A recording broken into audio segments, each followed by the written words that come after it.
thing on? There we go. There we go. You heard it. Eli, two-time Super Bowl champion, Super Bowl MVP, multi-hyphenate media personality. How do you introduce yourself at parties these days? I usually say I'm Daniel Jones's former backup quarterback. That's and fair. Yeah. It goes well. I used to, kind of try. My alias was Chad Powers. I've kind of ruined that now, so I can't use that anymore. Honestly, yeah, a little disappointing night for Chad Powers last night as well. Not as much, though, for Peyton, your brother, winning an Emmy. Congratulations on the Manningcast. No, that's not a congratulations to my brother. I don't know how he won and Chad did not win. I don't know, who's this guy Bryant Gumbel anyway? I've never heard of this guy. How did he beat out Chad Powers? Chad Powers is a household name. I was robbed. It was robbed. It He was was larceny. Also, as you said, I did not know you could win an Emmy for just telling fans when coaches should call timeout. That's all he did. He called 60 timeouts in like a 1 minute time frame, and he wins a sports Emmy. There you go. I don't get it. Life is long. He got the first one, but you're coming for him. This has been such an interesting journey for you, turning the page from a player to a broadcaster to this media journey that you're on. How did you know it was time to turn that page? Well, I think for me, I think it's tough to know if it's the right time. I think I knew immediately after when I was all of a sudden, as a retired player, was watching a football game, and at least 15 times I saw the quarterbacks get hit. I was like, ooh, that's got to hurt. Like, there's no way he's getting up from that one. And sure enough, they pop up every time. I'm like, all right, I'm glad I'm not out there anymore. These guys seem to be getting bigger and faster, and the hits look more violent. And I didn't think I could take that anymore. So I said, I got to move on. And find a way just where I can just watch the games from my couch and make fun of my brother. That sounds like a much better way to experience football than getting hit by these guys. Pretty strong way to transition to a literal armchair quarterback, which both of you and Peyton have done. And it's great. I mean, a lot of fans, too, will ask, like, wow, look at Eli's got so much personality. You've always been this guy, but now you feel like you're letting it show a little bit more. I think when I was playing, there was a conscious effort that I didn't want either my fans or coaches or certain people to think I had a life outside of football. I wanted them to think I only worked and breathed and slept football, and that's all I did. And there's maybe a little bit of truth to that, but it wasn't all there. And so I think my teammates, they saw the different side of me. They saw the personality where, do pranks and have conversations with them and have a lot of fun. But once I retired, I just realized I didn't have to hold back. I didn't have something that was such a serious business or a serious life that I would disappoint someone, or someone could say, well, he's not serious, or he's not focused enough about the game. He shouldn't be joking now at this point. The game's coming up. So I didn't want anyone to ever say that, and now I don't have to worry about that anymore. Exactly. And now you can go on to your many, many ventures right now. I mean, it seems like you're busier than you've ever been. You've got, the Monday Night Football Manningcast. You've got the Giants Eli Manning show that you and your former center, Sean O'Hara, do. You've got the ESPN Plus Chad Powers masquerading. I mean, having a whole nother personality has got to be tough as well. But how do you balance it all? I think the best thing about it is, well, obviously you have a lot more free time.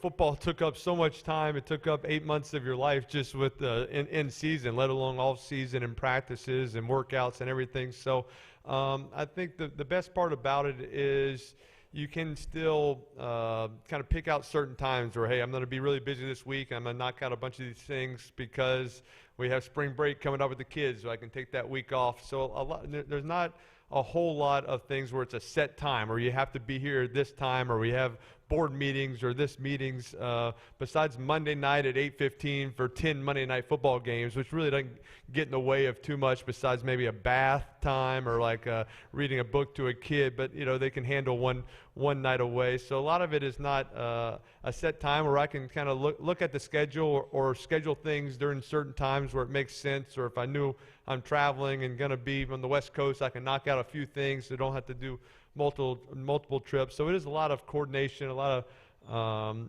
just looking at the schedule. But I think it still gives me a lot of free time to be around my kids, coach my kids in their sports, and really be around for the weekends, which was important to me. Missed a lot of time with football, being gone all football season, almost every weekend. So now as the kids are getting older, to be around on weekends, to be with them and follow them on their activities and give them an opportunity to find their passion, which has been fun for me. I'm curious, though, you mentioned coaching your kids in sports. I know you had to walk away from coaching your daughter's hockey team at one point. What are you like as a coach? What is that experience like? They call me Coach Nerd. That is my name. I don't know why that happened exactly, but I've accepted it. And so I think for me, I'm a pretty laid-back coach. I try to get all the kids involved. I really don't care if we win or lose, and it's important to me. I'm not trying to live out my kids' sports dreams, through them. Like I did my sports. I had my run. I was happy the way everything turned out, and so I want my kids to play a lot of sports. I understand the importance of sports and the life lessons that you learn, whether it's just the work ethic and teamwork and dealing with the ups and downs and the controversies and adversities. But I want them to just enjoy making friends, working together. So I just try to get everybody to have fun, be very, very upbeat, very excited about all their activities, about all the successes, celebrate the little successes in those things. But I think I'm a good coach. I don't know what my record is, but I think a lot of the kids are coming back the next years and wanting to play. I do retire from coaching after fourth grade.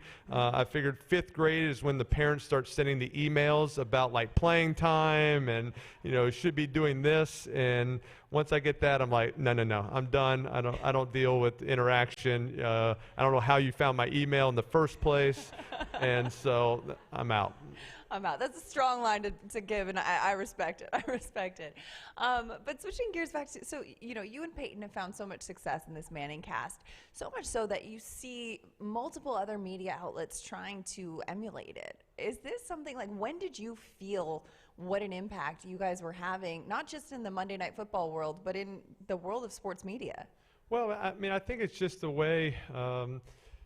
There's just so many different ways you can view sports now, and I think that's a great idea, and that's what we want to do. And I think the fact that we came at a time, with the pandemic and everybody getting used to Zooms and seeing, kind of little boxes of people and, hey, who's talking or where's this coming from? And people got comfortable with that idea. And so we said, there's got to be a more relaxed way to watch sports where, hey, you can be on your phone, you can kind of be half tuned in, half tuned out, have a guest come on. It was really kind of our natural way where Peyton and I said, this is how we would watch a football game and how we do watch football games or sporting events when we were around each other or when we were growing up. We would we would sit on the couch. We're not going to talk about the 1st and 10 run for 2 yards. Like, no one's going to analyze this. There's no reason to talk about that play. There's nothing, that exciting. So we'll talk about anything that's going on, what we expect to see in the game, what's interesting about certain players or relationships. And then,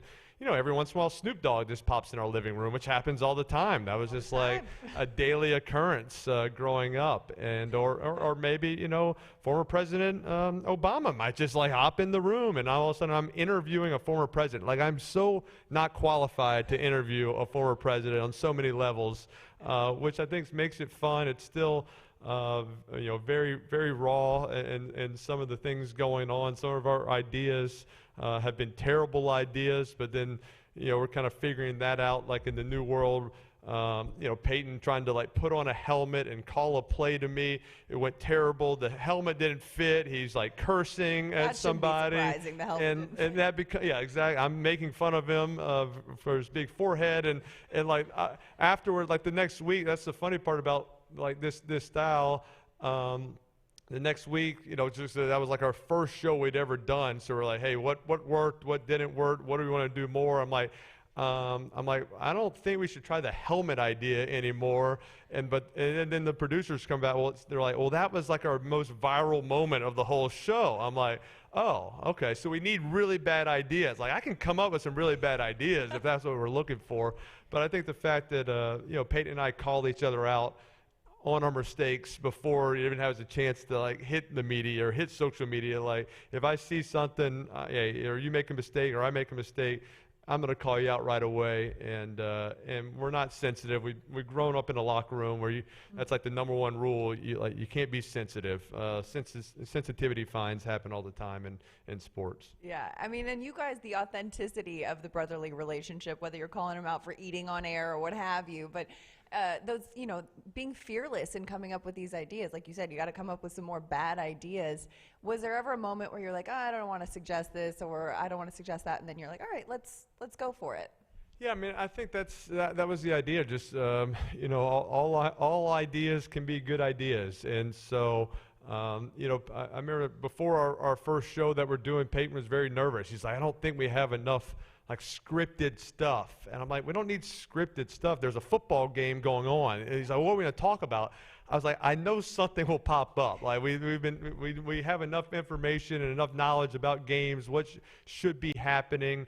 And I think that's kind of what makes ours a little bit different. We don't do too much analysis of what just occurred and why it occurred. More of what the quarterback should be thinking right now, what the coaches should be, how they should be preparing for this situation, what the defensive mindset is in certain moments, and so more kind of looking into what's happening right now, what the thought process, what you should expect to see, instead of always saying, well, they should have done this or this is what they did do. Yeah, and as a former player transitioning into broadcasting, sometimes that can be challenging. Sometimes there's a learning curve. I think we all learn the most from our mistakes rather than from the things that we do well at. What's the biggest mistake that you made that you're like, oh, that one was an interesting one? Well, I guess I just assumed that like all TV, there's that like blurry thing happens if you give the double bird on national TV to a live audience, and there's not. That doesn't just happen automatically, and so.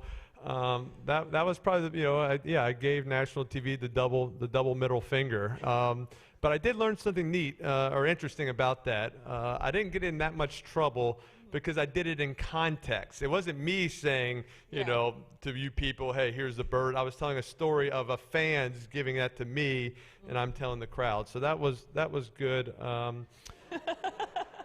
And then I also learned that when there's a streaker in the game, you're not supposed to analyze like the form of the streaker and the tackle of the player on the streaker. That's frowned upon. And so, that was like TV 101 that we didn't really have that class.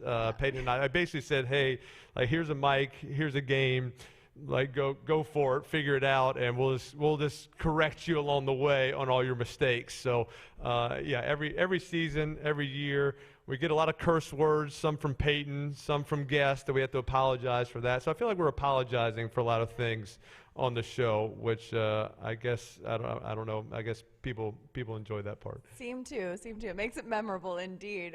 You guys have had so many guests. You mentioned Snoop Dogg, Barack Obama. The booking is incredible for that show. Who do you think? I mean, this is going to be a tough one, but who do you think is one of your favorite guests that you've had on? I mean, those two were great. Marshawn Lynch was awesome. He was like offering us Hennessy shots. I don't know how you do that through TV, but that was good. Condoleezza Rice was an awesome one. Just someone that you don't really expect them to be a passionate football fan, but she's like a die-hard Cleveland Browns fan, and remembers the drive in Elway back in the just the heartbreak that she's had watching football. So I think that's the fun part about it is all our guests that we have on. They have to have a connection to football, and we'll have them on while their favorite team is playing, and so they can tell just the stories of growing up, the great players and the names that they remember. And the interesting part, most of them, like they recall all the great they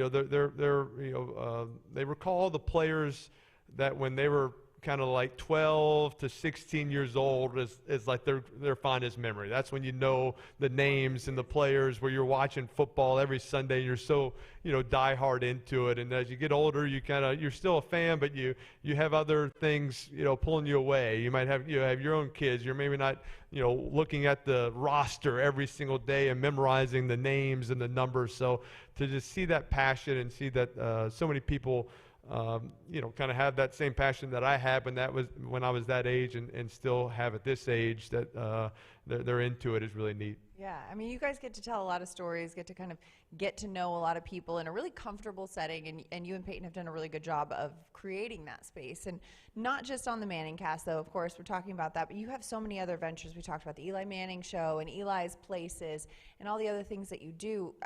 Growing into this broadcaster space, what is the most important thing you've learned about the entertainment industry since doing all this?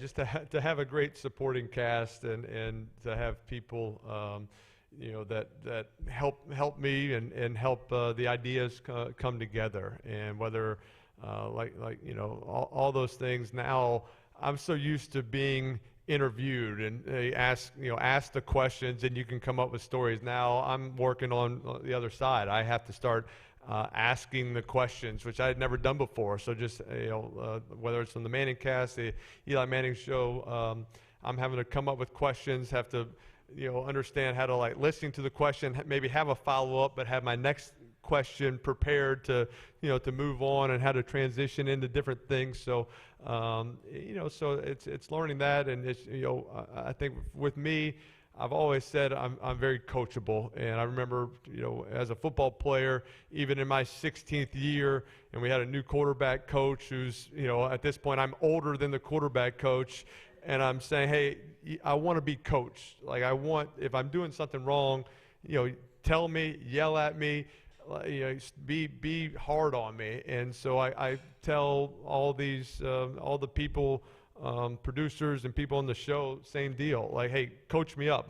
This is not what I'm an expert at. This is not something I've been doing very long. So give me advice. I'm not gonna get mad at you. I'm not gonna be sensitive. I'm not gonna go into a funk. I want to be coached up. I want to be given some guidelines and things I can do to get better, to improve, and I'll listen, and I'll make those changes. That's something too that I feel like is a translatable skill, right? When you're an athlete and you're being coached, and if the coach is paying less attention to you, that means they probably don't believe in you as much as the person they're coaching the hardest, right? When it comes to the world of business, the world of broadcasting, whatever, the more you're getting feedback, that can probably be a beneficial thing, right? And it's important to see it that way. No, yeah, definitely. And I think feedback and just willing to be coached, I think it's also I have a willingness to, where I don't want to repeat mistakes. And I think coaches, that's one of the most, as a coach of fourth grade and second grade girls sports, repeated mistakes can be a frustrating thing. And so that was, as a player, that was always something important to me. It's if I make a mistake, I want to learn from it, correct it, and kind of forget about it, where you're not scared about making it, but you're not repeating it, and that can be frustrating as coaches. So I think the same thing in business or in any aspect of life, of something you're working really hard on. It's one thing to make mistakes. It's one thing that those repeated mistakes is what can get you in trouble, get your company in trouble, and frustrate your peers around you. Yeah. Now you mentioned business as well, another interest of yours. You went through private equity 101 before joining Brand Velocity Partners. This is an interesting journey for you as well, learning about investing and what to do with your money and being smart with your money, something that, a lot of people are still it's such a foreign concept. What was the most important thing that you learned that you wish you knew sooner? Probably what the word EBITDA meant. That was a weird first question, after kind of have these meetings, this hour meeting about different companies and organizations and profit loss statements, and I'm what is this word y'all keep saying? Is that an acronym? How do you spell that? And so figure that out. It was a little awkward. What does it mean? Oh no, now you're putting me on the spot. But but I think a lot of it's been fun kind of to get into the private equity world a little bit, and had a great group with Brand Velocity Group, and having these meetings and be able to talk to them afterwards and get a debriefing on everything was going on, what's interesting, what's not, what are red flags. And I think it's just been a lot of our deals have been sports adjacent businesses. So we're not looking at buying ownership in a team or a franchise necessarily, but looking to investments that lean into whether professional sports or athletes of all different ages, sizes, leagues, and all those different sports as well. And so I think, for me, that's been my life, has been sports. I feel like I know it well now with my kids. The first company we purchased was a youth sports apparel company and uniforms. I was like, yeah, this is brilliant. I must be buying at least 15 uniforms a year for my kids and all their sports. It's like there's got to be a way to get into this and make sense of it. And I see the parents' involvement and how serious youth sports has become. And so it's just been and I think that's kind of the something where for me when I retired, I enjoyed maybe putting myself in a position where I wasn't real comfortable, that I knew I didn't know very much about, but I wanted to learn. I wanted to try to figure it out and have something where I could study and just kind of be comfortable being uncomfortable, not knowing, and getting to start over on something. And so it's been a fun initiative, and I've learned a whole lot just about the business world, about running companies, about the mindset that you had to have to keep things going. It's so interesting when you go into that venture too, because I'm sure there's myriad of companies that you think, oh, this could be a good one, this could be a good one. It must be hard to learn how to differentiate about where to put the resources, right? Yeah, and that's something I still don't have any idea how to do that. It can't be helpful on you. I think for me, in like a lot of ways, I think it's teaming up with the right people who are way smarter than you are, or way smarter than I am, and so but who are willing to help you learn, and who are willing to answer your questions, and to again have great teachers and people. After I have a meeting or we're talking about something afterwards, say, hey, where were my mistakes? What did I say that was like either inaccurate, or I shouldn't say that, or still very much learning on the fly. But I think like like a lot of things, I think it's just important to align yourself with groups, with teams, with brands that that are very similar to what you like and what and your reputation and your the way you look at yourself. You want to make sure you're aligning yourself with the right people. When you talk about getting and giving advice too, when you first made your transition from player to broadcaster to media to all this post-playing career journey, who was somebody that gave you some strong advice? Was there anybody that you leaned on in that time? Yeah, I think you started going into a different world. Obviously, I had Peyton, who's been great, just because he retired 5 years before me, and so I got to talk to him a lot about a lot of different things, and talked to a lot of other athletes that had retired, and just their game plan, how they knew which avenues they wanted to pursue. And so basically what I got, the thing I got was don't rush into too many different ventures. And so that was the game plan. Right when I retired, spent 3 years, I said I was going to take a year off and just not decide on what I was going to do. Talk to a lot of people, maybe kind of dabble in a few things, see if you like it. Most people said the worst thing you can do is, already have a game plan. Once you retire, you think you're going to do this, and all of a sudden 3 months into it, you're like, I hate this. This is not what I want to do, and I want to get out of it. So that was the game plan. I retired, really made my decision kind of late January to retire, and announced it 3 years ago. March comes in and go into a pandemic. And so now I'm at home with a third grader, first grader, kindergarten, trying to get them on Zooms, sit there for hours, have a 1-year-old running around. So after about 3 months of doing that, I'm going over third grade math. I'm doing quadrilaterals and rhombuses, and I'm like, I will go to any training camp right now. Like, I will go anywhere to get back on a football schedule and just go live in a dorm room for a month and with a bunch of guys and talk football. But it worked out. Got through that and was able to find some ventures I enjoyed, staying in the sports world and doing the Monday Night Football, going around doing Eli's Places, kind of a history of college football, and interviewing great coaches and former players around the history. So I found it where I thought I might want to venture out and do something different. Just realized football and sports, and it's still the passion, what I know about, and it was a way for me. I didn't know I'd really get into TV either and do as much as I'm doing, but just found that I could really kind of let my personality go and have some fun doing it. Absolutely, and I mean, telling a lot of stories, and you're doing the football thing without just taking the hits, which is actually working out well. You found the hack there, but you talked about the college football world with Eli's Places as well. Of course, Chad Power is one of the headliners, but telling some of these college football stories, I mean, I know, are still close with your Ole Miss pals. When you look at the world of college football, what makes that so special? What have you learned about it doing this show that you didn't know?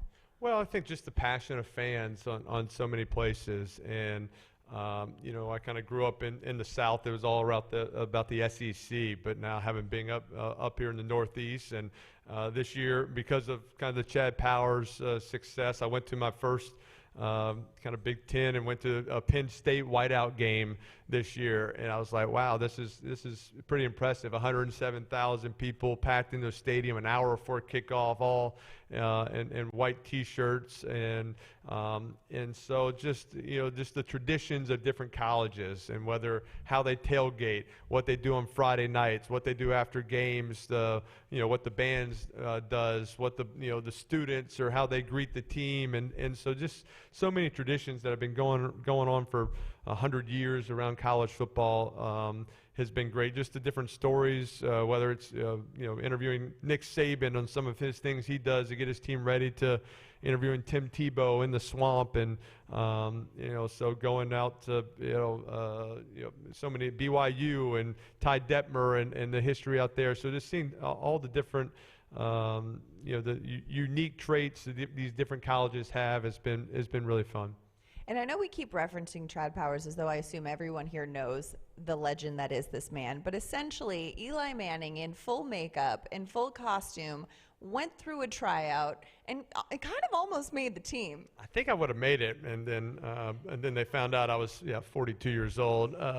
Don't have any eligibility left. I think there's still. I think I can get a COVID year. I think there's still something there in there. There's a loophole. I'm fighting it. And so definitely just went undercover and tried out for Penn State as a walk-on, and didn't make it. The best is, I really kept my mouth shut the first 30 minutes and went through this whole workout. Had to run a 40, which I hadn't done in a really long time. I was worried I wouldn't make it through that part. I might pull a hammy on that and do a couple shuffle drills. But once we started throwing routes, there was one other quarterback there, sweet kid, not a great quarterback.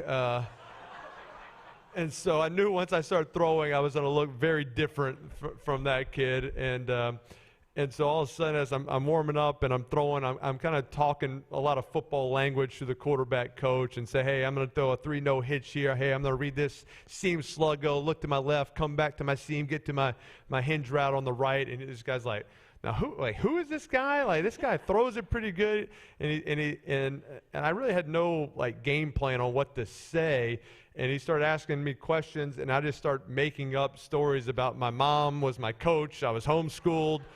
I didn't play. She was my teacher. She was a terrible teacher, really good football coach. And, he was asking where I was from. I'm making up towns, Bellefonte, Pennsylvania, because I have a buddy from Bellefonte that I know. I mean, I'm just lie after lie. And, he's even more confused, so he's asking more questions.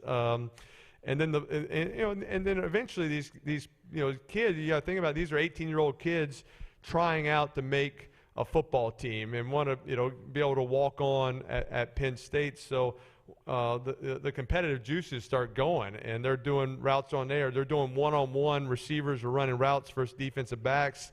And so they're all, it's like the quarterback and I are supposed to go every other one. Of course, every receiver is coming right up to me saying, hey, I want you to throw to me. Here's the route. Here's the route. So I'm getting every one. They're trying to make the team and going deep every time. And I was just talking about getting the arm on tape, and I'm just throwing as far as I can every time. And so I maybe enjoyed it a little bit too much, the whole process of felt like I was in college. I hit the college bars after.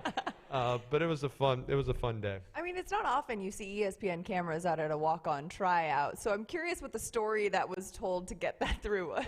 I think we had no cameras really on the field. They were kind of all on the sideline, and I think nowadays, I would have thought the same thing. But I've since then I've been to some, whether it's NFL practices, college practices. There are a bunch of cameras now. Like, think about all the social media hits. They hit from a practice. They hit from, that they're getting clips. That someone's got a story. So there are definitely, I think these players are much more used to seeing, film and camera crews. And there's always kind of a camera guy following the quarterbacks as they're looking at footwork. They're looking at drills. You want up close stuff. So it wasn't that, unique or different to see some cameras. It wasn't just following me. We did make a conscious effort to not make it obvious. That's fair. That is fair. I think it was obvious enough that, I learned in Hollywood it's easier to make a young person look older than make an old person look younger. Especially a 42-year-old to look 18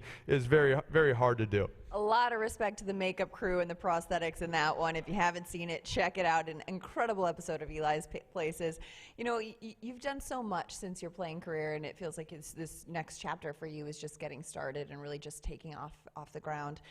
When you look around and you look at some of your peers, like, your son Tom Brady is about to venture into the broadcast space. Well, I know you guys have a great relationship as well, and you guys have played a lot of games together. But when you look at other athletes looking to make this transition to the world of broadcast, what is the best advice that you would want to give?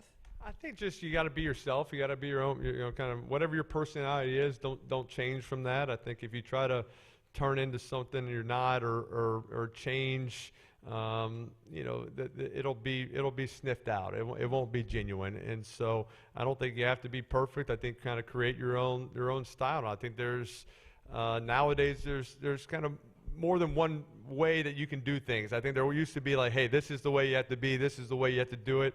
Now there's so many different ways that you can be successful, and I think people are looking for those unique different ways that you can, whether it's a talk show, whether to do a post-game show, to do a pre-game show, or do announcing the games itself. So it's just in the sports world, in the media world, now. I see it with my kids, and they go on YouTube and they're like, they're watching someone play a video game. I'm like, why would you? I don't get it. Like, why don't you just go play a video game instead of watching someone else play for hours? And so, I think it is an exciting time in the media world, just because, there's so many opportunities, and you don't know what those opportunities are. So you can be a little bit more adventurous, and maybe your personality, your style is going to be the new thing. And advice for young coaches as well, perhaps, as we take a look at the young Manning family over here dominating the sports world under fourth graders. Yeah, fourth graders. It was such a, I think for me, always looking for something to kind of fill the same joy you have of throwing a touchdown in a stadium filled with 80,000 people, knowing millions of people were watching, and like that thrill is pretty awesome. And I thought I would get that with fourth grade girls softball, but we turned our first double play the other day, and it's just not quite the same. It's not the same thrill, but I don't know if I'll ever be able to find something to match that, but I'm still in search of it. So I think the search is the most important thing. That's incredible. And what an incredible career you had on the football field, off of the football field. 2-time Super Bowl champion, 2-time Super Bowl MVP, media dominator Eli Manning. Daniel Jones. Oh, former Daniel Jones backup quarterback. Yeah, don't forget that part. Yeah. Should have led with that. I'll learn. Eli Manning, thank you so much for taking the time Madelyn. today. Thank you so much. Thank y'all. Champion, I can take a beating, I'll rise again.